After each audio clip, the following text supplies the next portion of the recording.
акаҷон созет инҷа. خدا را شکر میشه برادر. بفرما برادر. امروز موضوع امروز را فهمیدی؟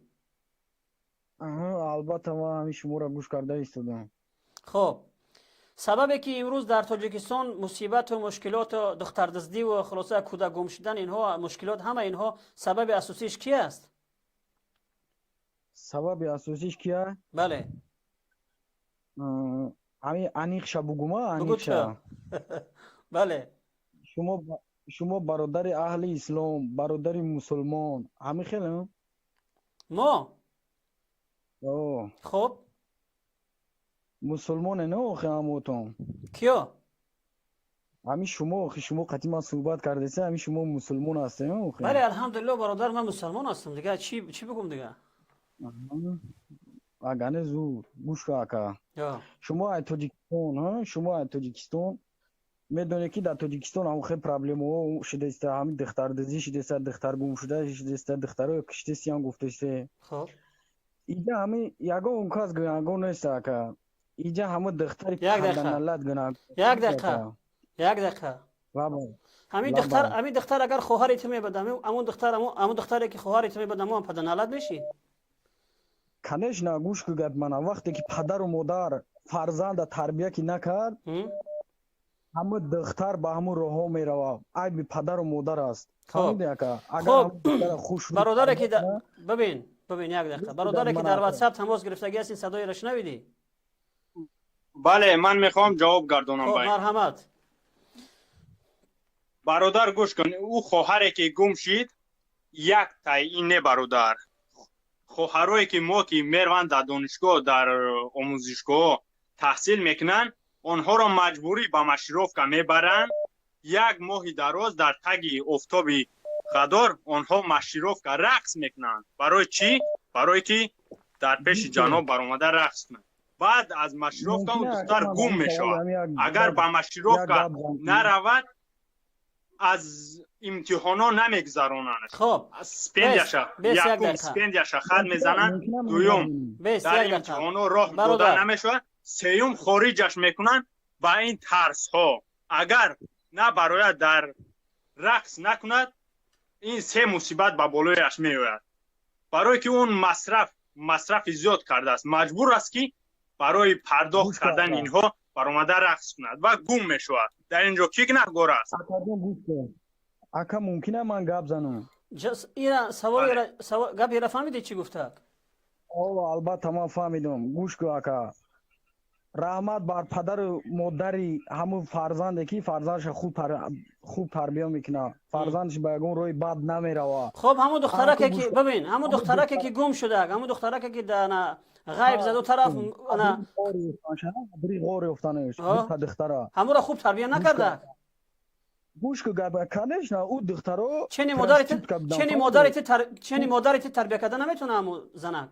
گوش که گپ من گوش که گپ ببین یک دقیقه تو این قدر بگیم که این قدر زبانی ناپاک داری اون دختر پدرنالد اون تربیت کرده نمیتونه. محاضی زنگ تلفنی قبول میکنم چند تا ببین که این کسایی که مثلا در اون مصیبت ها غلطیدگی ان اینا بگیم همش دیگه پدرنالدن. گوش که گپ من اینجا گپ یگان میلاد گناهگار نیست. فرزندی تو گوش که اکا فرزندی تو میرا با همی کروه دست میزنه کی گناهگاره؟ پیشوای میلاد گناهگاره و پدر و مادر. اکا نه که حقیقت بس من جواب شواز من دادم برادر. جواب شما باز دادم. چرا دوباره سوال میکنید؟ حقیقت شما اگر مسلمان باشه حقیقت پرست باشه حقیقت گوزنه. گوش کو ما حقیقت گپ زده ایستادیم. تمام مشکلاتی در تاجیکستان ببین تمام مشکلاتی که در تاجیکستان هست همش گلاورش رحمانوفای. تمام مشکل مردم فقط یک راه حل دارد که آن کاخ ستمگر را برانداختن ز بنیاد است. انم و رحمانوف یک طرف شوه همه مشکلات ها یک طرف میشن. فهمیدی؟ من با این برادر یه سوال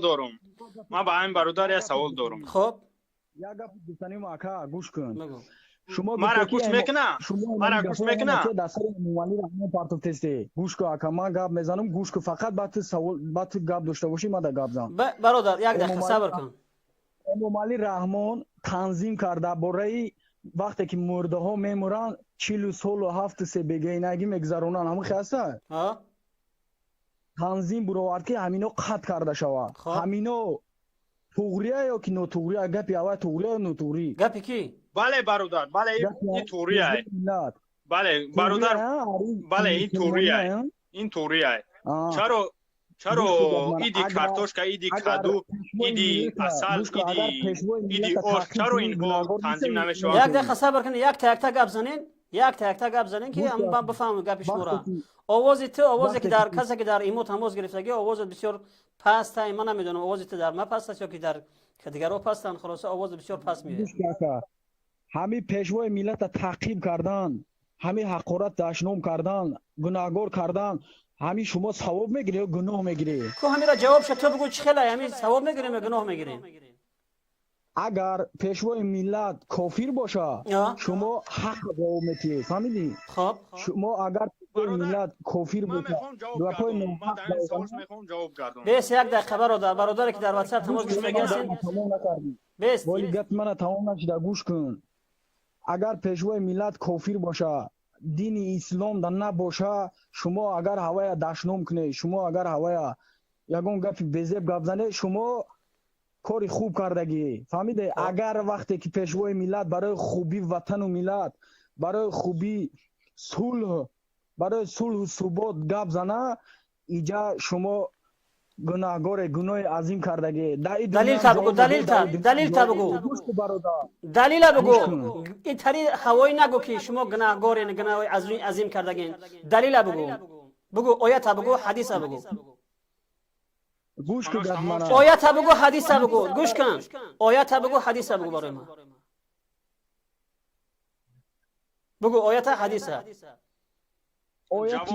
بس یک دقیقه برادر یک دقیقه صبر کن یک دقیقه برادر که در واتساپ تماس گرفتگی خاموش باش وگرنه من قطع میکنم مرا دلیل بگو بس این قدر تو اوبال میگوی این قدر تو گناه میگوی دلیل مرا بگو چخیل ما گناهگار میشم دلیل بگو چخیل تو گناهگار میشم آیت بخون حدیث بخون گوش کن نمیدونی در همون جشیشتی در روی کامera شیشتی مردم چه تماشا کردسته تو نمیدونی تو مرا بگو تو مرا گفته است که گناهگار عظیم میشه گناهگار میشه مرا دلیل تا بگو ما گوش دارم گناهگار میشه بخون دلیل تا بخون خود در دیگه دولتی مرا باز یک بار دیگه میگم وگرنه قطعت میکنم با مرا دلیل تا بگو ای برادر ما 100,000 با شکرانه میکنیم ما هم در شهر غریبی کار کرده چخیل شکر میکنی ما هم در شهر غریب تو مرا آدم چخیل شکر میکنه 100,000 با شکرانه چخیل میکنی نمی شکر چخیل میکنی کو اینا تو بگو اینا هازم تو شکر کردنی چخیل شکر میکنی گوش کن مادرم 100,000 با شکرانه پروردگار میکنم در جاها که تینجا که جاش گرما که شکرانه الله وطنم آباد ای فهمیدی هازی در کجایی هازی در شهر روسیه قرار دارم در شهر روسیه سختی بعد شکرانه که بالاتر بیا که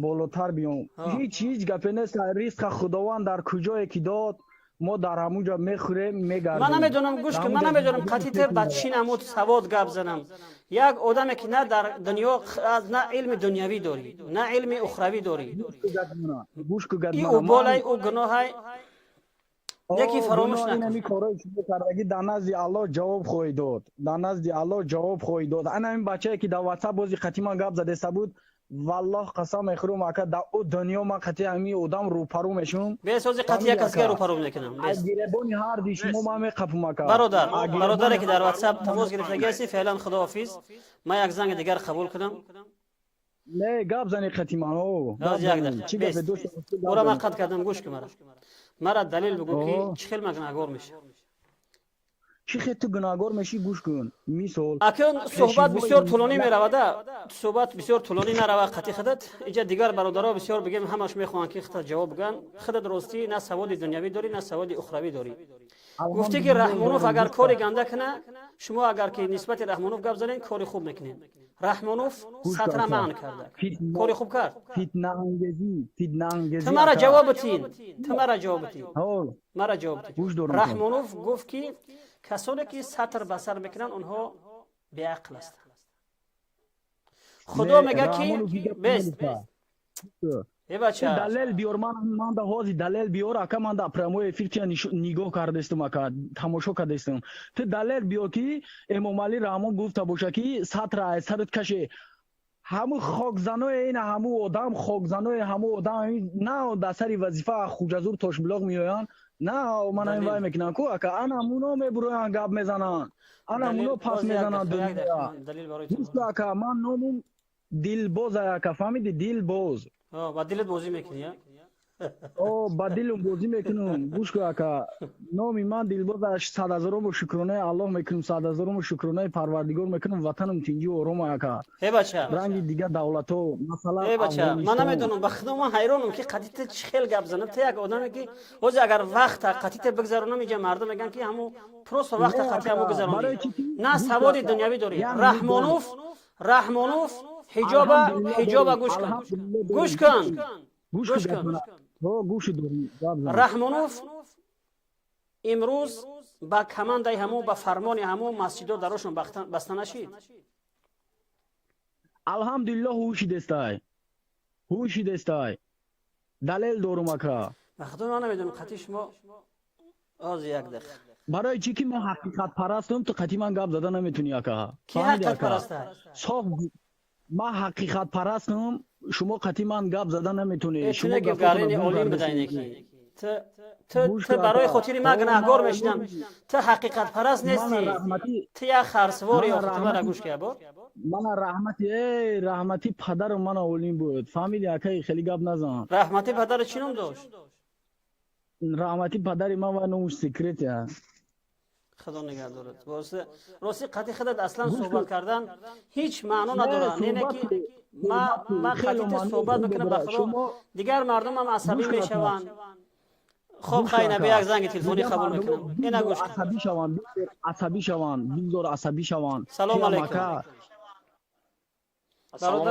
و علیکم السلام برادر که در واتساپ تماس گرفتگی هستی صدای مرا میشنوی بله اکا صحبتای مرا گوش کردی خب دا گوش دارم اینا میگه صدای مرا میشنوی میشنوم خب در گفتگوهای همین برادر چی گفتن داری در گفتگوهای همین چوپلوس خب کدومش یک مسئله میگم ام گپی که گفت که президент причёмай جواب نمیده این همو کارگرای نیج стоящий میکنه من شما میگم که президент شخصیتی هستی که جوابگر به همه استруктурой دولتی یعنی подчинённый структура وقتی که چی преступление که میشود جوابگر президент یعنی که آدمی که یک پوده در مثال میبرم برای خلق خودی فهمه این پوده در بعد دستی پودوان میسپرن با همو گاو گوسفند یا چشید گرگ آمد خود گرگ وینود نمیشود هیچ وقت هم خیست پودوان وینود های برای که نگاه کردن نتونیست هوداداری خودش اجرا کردن نتونیست فهمده نکن بعد همو کیو زنگ میزنن اگر مبادا اکا پیشه گفتم اوانگاردو زنگ زنن امولی شما را صدای شما را میشنوه اگر اوانگاردو شخصا زنگ زنن با عدل التماس تماس نه مالش همین بچه صدای تر میشنوه در گفتگوهای همین چی گفتنی کسی که از رحمانوف دفاع کرده است یعنی مردک اول گپ ہوئی کرد از اسلام هم خواسته راست از اسلام کی گپ ہوئی کرد با اسلام جواب دادنیو بس ما یک گپ از حیاتی یک دقیقه هر دوتون خواهش میکنم که شما خاموش باشین این آدم سواد دینی نداره سواد اسلامی نداره فقط همین تخمینی گفته است ها ایش و بالای ایش گناه پروردگار در قرآن میگه درباره کسی که ظلم میشه شما تصور کنید یک آدم میگه مرا ظلم میکنه و او مثلا مرا ظلم میکنه و میرود مثلا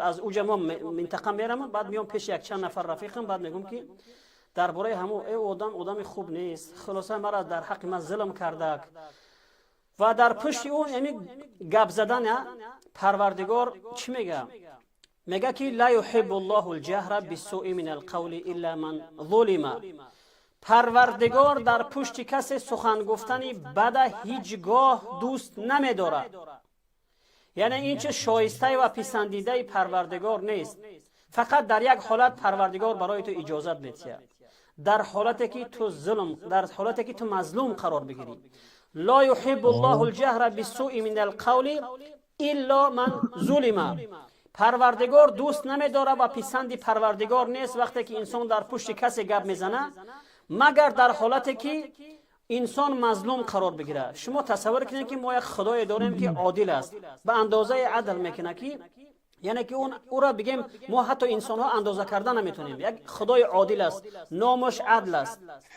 پروردگار میگه که اگه شما تصور کنید وقتی که یک انسان مرا ظلم کنه، اگر بیام پیش دیگرها اگر این گپ بزنم و پروردگار مرا بگه که تو حق نداری که در پشت کسی گپ زنی، غیبت بکنی، پس در این حالت گناهگار میشه.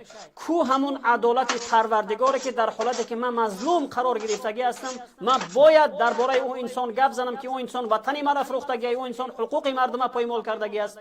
در اینجا پروردگار اجازه داده است برای ما که ای انسانی که مظلوم قرار گرفتگی، برای تو اجازت است که برای گپ زنی. این دلیلی هست که ما حق داریم با آیات قرآنی، بر اساس آیات قرآنی ما حق داریم که در پشت هر کسی که حق ما را پایمال میکنه و ظلم میکنه، ما حق داریم که گپ زنیم. یه آدم میگه من چه خیلی گناهگار میشم، خودت میدونی کو، آخه ای بچه، ای چوبلوس، آخه ترنگ یک قنغز بوری اصلا نمیدونی تو چیزه.